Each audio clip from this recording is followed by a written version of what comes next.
baha dito sa Snake Road.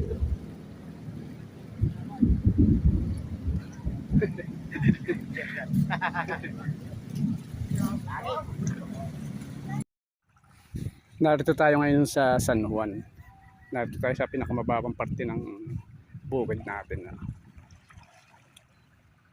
Kami nanghuhuli ng isda. Meron silang mga inyo-umang. Ayan. Inyo-umang nila.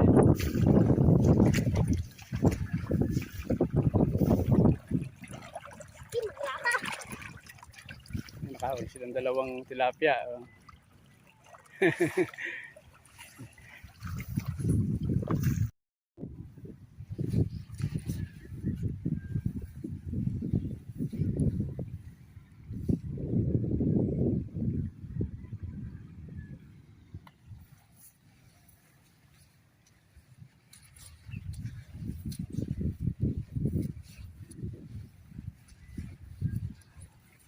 Malakas ang tubig.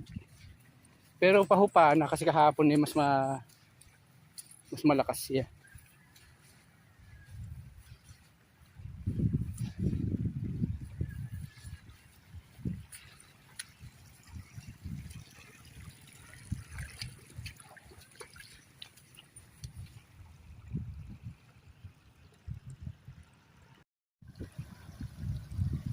Na pinapatungan natin yung mga mababang pilapil para mag-stock siya ng tubig.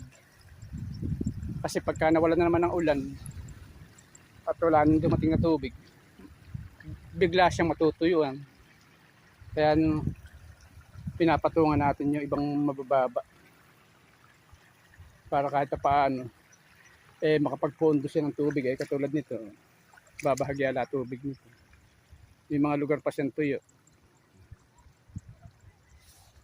araw-araw na umulan kasi nga mababay pilapil niya, lumalagpas.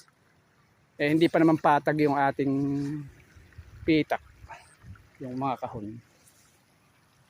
Kaya malalim sa gilid, may lugar na wala pa siyang tubig. Yung sana pa lang. Kaya ilalagyan natin ng harang, pinapatungan natin. Ito yung lugar na bitak-bitak nun, yung bago umulan. Ito, sagana na siya sa tubig.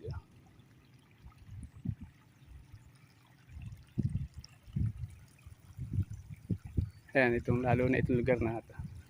Ayan, papunta doon. Kaya okay na, saganang-sagana na ngayon sa tubig. Papi.